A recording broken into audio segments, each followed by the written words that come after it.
Alain Barberis, bonjour. Bonjour. Bienvenue pour un nouveau Parler Vrai. Vous êtes le secrétaire régional pour la région Auvergne-Rhône-Alpes pour Alliance Police Nationale. Et le grand rendez-vous que vous nous donnez, c'est le 31 janvier. Il y a une mobilisation citoyenne avec une grande marche. Alors on aimerait, avant d'en savoir un peu plus, déjà, qui vous êtes. Écoutez, je suis un policier avant tout. Je représente mes collègues, particulièrement sur le Rhône, puisque j'ai aussi cette responsabilité sur ce département, et également sur la région Auvergne-Rhône-Alpes, où il y a 12 départements, avec mes collègues dans ces territoires qui défendent les conditions de travail et, l'ensemble des agents. Alors pourquoi cette marche? Déjà, c'est quelque chose d'inédit, puisque pour la première fois, on appelle la population, les élus, les associations, les citoyens tout simplement, à venir soutenir les policiers dans un contexte de crise sécuritaire sans précédent. Ça veut dire que c'est ouvert à tout le monde. C'est ouvert à tout le monde. Et plus il y aura de monde, plus il y aura de puissance dans votre démarche. Eh bien, on espère, en dehors de la météo, on espère bien évidemment qu'il y aura un maximum de personnes.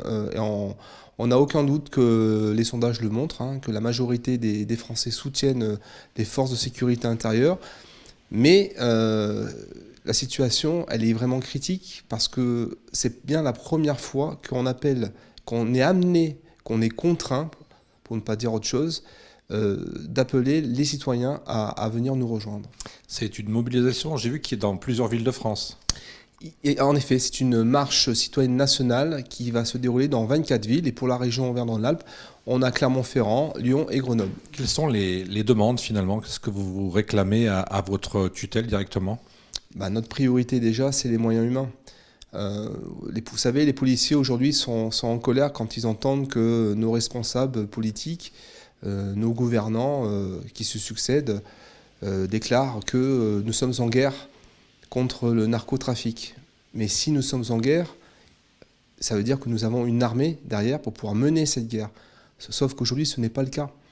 On est en train de vider ou de tenter de vider l'océan à la petite cuillère. Voilà, c'est ça la réalité aujourd'hui. Donc notre priorité, déjà, c'est qu'on ait vraiment des moyens humains, des actes concrets et rapidement des policiers assermentés, des policiers enquêteurs qui ont de l'expérience ou des sorties d'école. Mais en tout cas, on a besoin de manière pérenne et sereine d'avoir des renforts d'effectifs qui nous manquent parce que d'année en année, on a perdu des effectifs.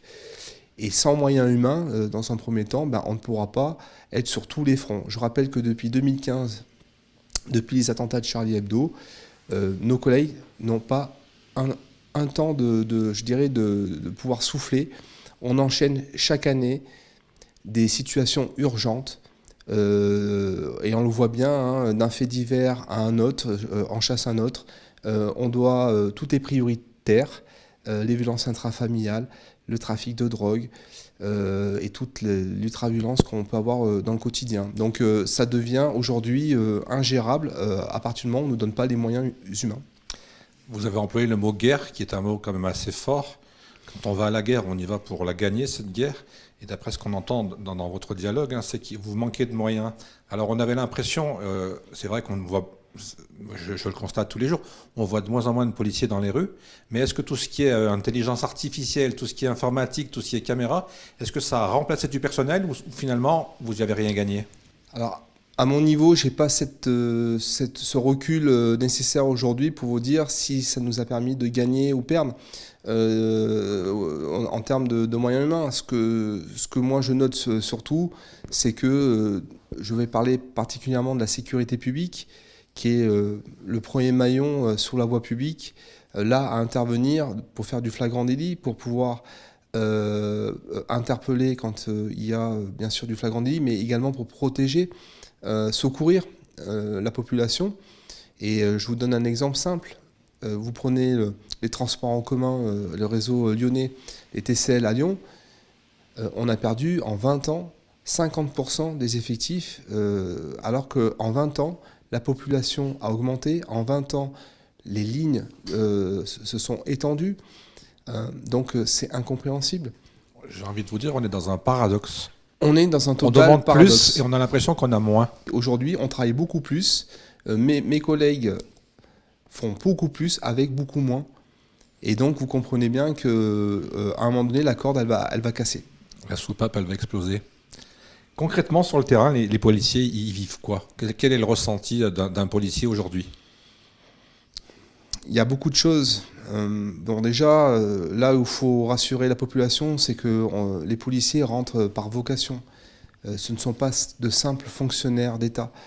Voilà, ils ne sont pas rentrés parce qu'il y avait de la lumière sous la porte. Ils sont rentrés en sachant que L'envie de servir, j'ai envie de vous dire. l'envie de servir, l'envie de De protéger la population. l'envie de secourir et bien sûr l'envie d'interpeller les vilains, les criminels et qu'ils aillent en prison, mais avec les moyens bien largement insuffisants.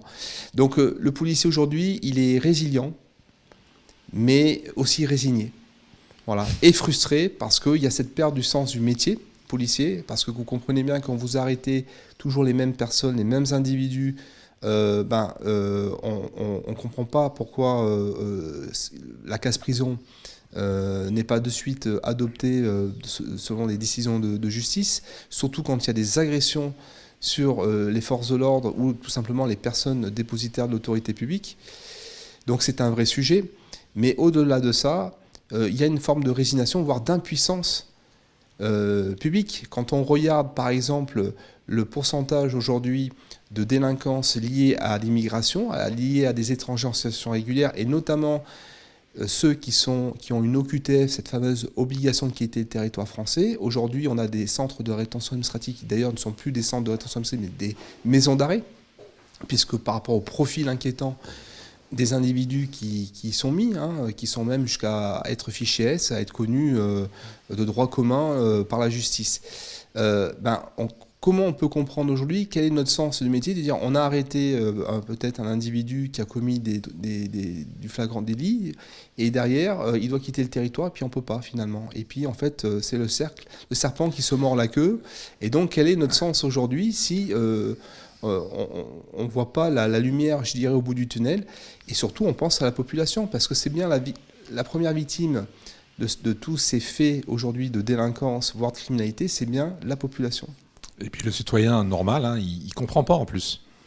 Il voit toutes ces choses et il ne comprend pas. Et ça emmène encore du trouble dans l'esprit français. C'est ce qui ressort en effet encore récemment sur le terrain, nos tractations pour appeler les citoyens à venir nous rejoindre, à venir soutenir les policiers.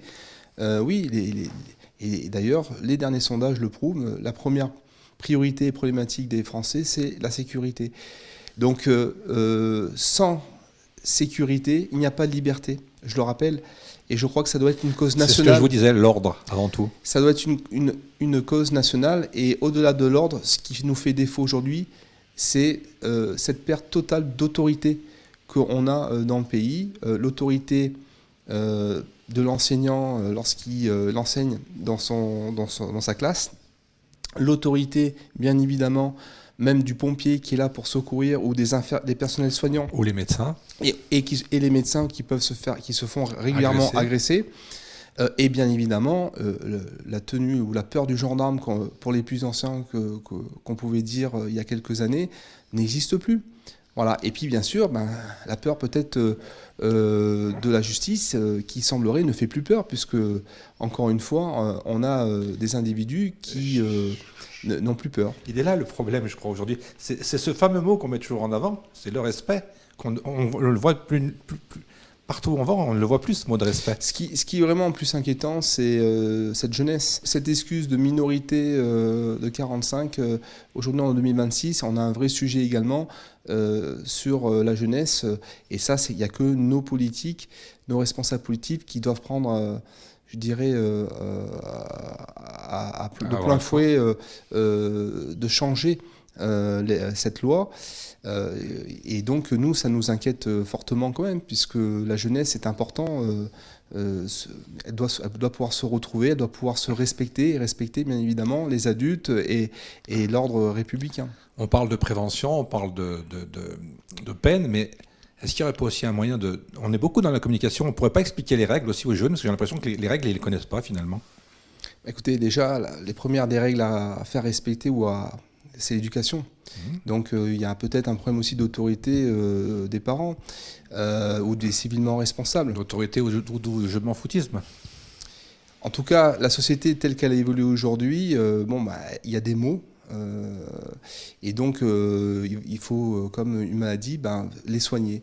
Et donc, nous, ce qu'on dit, parce que nous, on ne fait pas de politique politicienne, on fait que de la politique syndicale, au niveau de la sécurité, ce qui est certain, c'est que le constat, il est alarmant aujourd'hui. Ouais, on s'enfonce dans une crise sécuritaire où, en effet, il y a cette perte d'autorité.